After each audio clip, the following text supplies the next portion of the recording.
Welcome to Burn On, Not Out, the podcast for founders and CEOs who are done being the bottleneck. You are not the founder who ignored this. You hired well. You invested in the right systems. You took courses. You read the books. You joined masterminds. You ran EOS or scaling up. You may have even joined a Vistage group or some combination of all three. You promoted the people who deserved it. You documented the processes. You built the org chart. You did the work, the real work, the serious work, the kind of work that most founders never get around to because they're too busy surviving. And the decisions are still rolling back to you.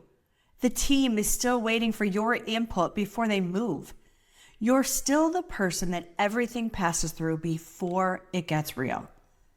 If you've been following this show over the last few weeks, you've heard me describe that pattern from a lot of different angles. The meeting that shouldn't exist. The decision you take back even when you know you shouldn't. The cognitive bias that overrides your intention faster than your awareness can catch up. Well, today I want to close that loop. Not with another framework, with the one thing that ties it all together.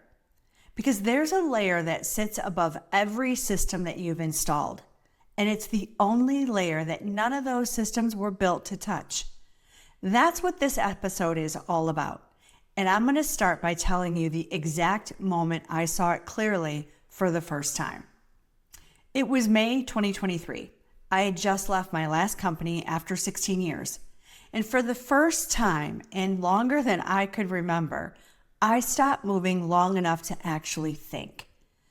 See, I wanted to build something new. Something on my terms, something that I owned, that I was responsible for.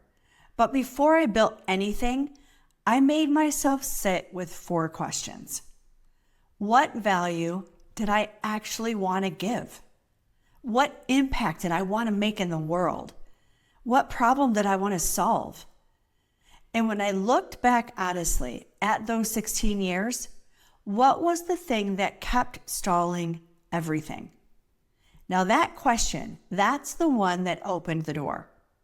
Because I thought about all the companies that we'd worked with over the years, the challenges that clients brought to us. And I started noticing a pattern that I'd never let myself name directly while I was still with the company. I remember sitting across from a CEO of $1 billion mortgage company, and his company was growing fast, genuinely fast, the kind of growth that most founders would kill for. And he said something that stayed with me. He said, I don't have the time to work on the IPO. I'm buried in the growth. I know it sounds like a good problem to have, but it's overwhelming me. So on the surface, that sounds like a capacity problem, a time problem, a growth management challenge, but it wasn't. Every decision about that growth was routing through him. Every escalation, every strategic call, every place where the company had to choose a direction, it landed on his desk because the structure hadn't been built to hold it without him. He wasn't buried in growth. He was the bottleneck of the growth. And on the surface, that sounds like a capacity problem, a time problem, a growth management challenge. It wasn't. And when I looked at all the other clients, the sales teams that weren't closing, the leaders who couldn't get their people to move, the companies where revenue had gone flat, the ones where good people kept leaving, I saw the same thing underneath all of it. The symptoms were different. The cause was the same. The founder was the bottleneck in every company and almost every engagement we had ever run. We'd been solving the effects for 16 years, yet we'd never touched the cause. And when that landed, when it really hit me, the clearest thought I'd had in years arrived with it. That's the problem. That's the one that connects everything. That's the correction that actually changes something instead of managing symptoms until the next crisis shows up. So I built BMD to solve that problem specifically, structurally, at the layer it actually lives in. And then I had to get honest about one more thing. A few weeks after that realization, I was sitting at dinner with my family, my husband, my son, my daughter, normal evening. And I started paying attention to the questions that were coming at me. Mom, can you read my resume. Mom, can you get this stain out? Mom, what supplement should I take? How should I do this? How should I do that? What do you think I should do about this? One after another. And then I watched my husband do the same thing. Before he would even look for something in the house, he'd ask me first, as if I were the only one who could locate it, as if finding it himself wasn't even an option. And I sat there and I thought, are my family, are they just assholes? Are they incompetent? No, I had created this. I had built the same system at home that I'd built at work. Everything routed through me, every question, every decision, every uncertainty, one destination, me. No wonder I was overwhelmed. No wonder I was exhausted every time I sat down at the dinner table. No wonder I had nothing left for the people that I love most. I'd become the bottleneck of my own family. And that pattern doesn't stay at work. It doesn't respect the boundary between your professional life and your personal life. It runs wherever you go, in whatever system you're inside, because it's not a company problem. It's a structural pattern, and you built it everywhere you've ever been. So seeing that clearly was the beginning of understanding the correction. So before I name the gap, I want to give credit where credit's due. Every system that you've installed, whether it's EOS, scaling up, whatever combination that you've run, it worked. Those systems were built by smart people who understand real problems. If you ran them honestly and with a good implementer, you got real results. And I have friends who are EOS implementers. I refer them business. The companies that run it well, they see genuine improvement. This isn't a criticism of what you've already done. What you've already done was right. It just wasn't complete. So here's the scope limitation that none of those systems advertise. EOS was built to address the founder bottleneck through structural delegation. The accountability chart defines who owns what. The visionary integrator framework moves the founder out of the operator seat. Delegate and elevate helps you identify what to hand off. Those tools work.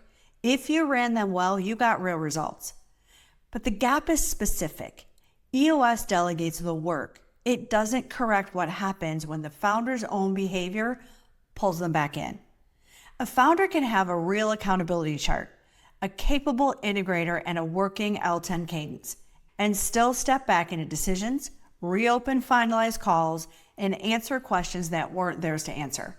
Not because EOS failed, because that behavior lives below the layer EOS operates on. Now, Vistage was built to give you perspective and peer accountability, a room of people who understand the pressure. It operates at the peer support level. Scaling Up was built to help you grow with discipline intact. It operates at the growth management level. None of them were built to operate in the founder's own behavior layer. None of them were designed to correct the decision patterns that you run personally.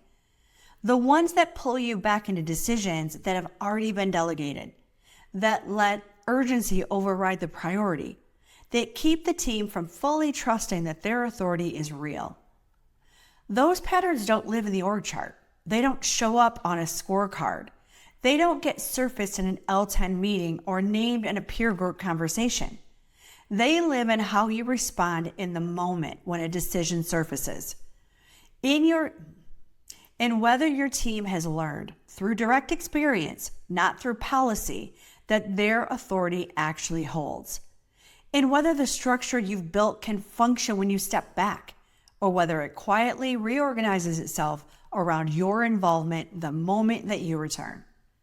That layer sits above every system that you've installed, and it was always going to sit there because those systems were built to organize the company, not to correct the founder who leads it.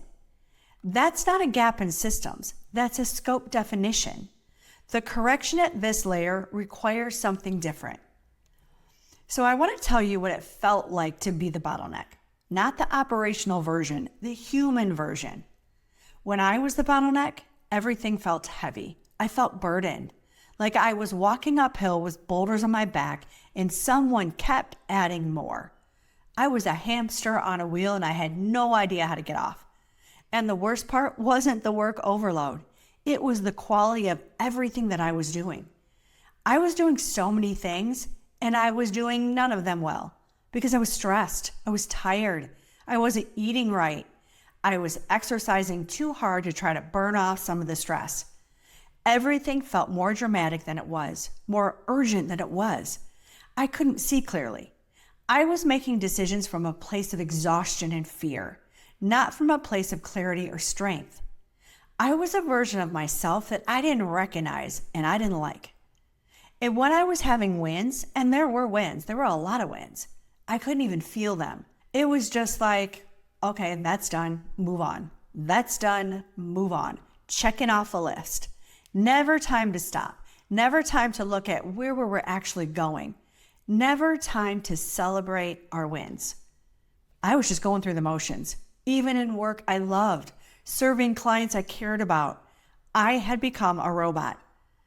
When I left and implemented the correction in my own business, when the structure began to hold without me, it felt like something lifted. I felt lighter. I felt free in a way that I hadn't in years. Ideas came easily. The right people were showing up. Work that used to take all day, I now was getting done in hours. I started noticing the wins instead of skipping past them. I started enjoying what I was building again. Nothing was hard in the way that it used to be. Not because the work got easier, because I wasn't carrying what wasn't mine to carry. This is what the correction feels like on the other side of it, and it's available to you, not as a distant possibility, as a structural outcome. When the layer is installed, the weight lifts, not gradually, noticeably. So here's what that correction actually installs. The first thing is decision rules, not on a chart, in writing, specific to your company, enforced by your own behavior. What decisions require you and what decisions don't? That answer can't live in your head. It has to live somewhere your team can read it and that you can hold yourself to when the pressure's on. Right now, that answer is implied. And implied rules always default to whatever runs fastest. In a founder-led company, that's always the founder. The second thing is escalation limits. Your team escalates to you because escalation works. You answer, the situation resolves. The pattern reinforces. Changing this doesn't mean telling your team to stop. It means building the architecture that makes certain classes of decisions structurally not yours before the question ever reaches you. And third is daily reinforcement. Old decision patterns have been reinforced thousands of times. A new pattern won't replace them through a single workshop or a quarterly review. It requires daily reinforcement, something that catches the drift before it compounds and brings behavior back into alignment before the team learns a different lesson than the one that you intended. Decision rules, escalation limits, daily reinforcement. Those three things installed at the founder's own behavior level, not in the company, but in how you lead inside the company that you've built. That is what Success by Design delivers. If this sequence has landed, if the last few weeks have felt uncomfortably accurate, you already know the answer to the question that I'm about to ask. Is the layer I just described missing in your company right now? If that answer is yes, the next step is the CEO Decision Reset. It's a free masterclass that walks you through exactly how this layer gets installed, not in theory, in your company with the structural tools that make it hold. The link's in the show notes. Until next time. Thanks for listening to Burn On, Not Out. If decisions are still flowing back to you, don't just take notes. Install structure. Watch the CEO Decision Reset to see exactly how the founder bottleneck forms structurally and what gets installed to remove it. The link is in the show notes. Until next week, structure before strategy.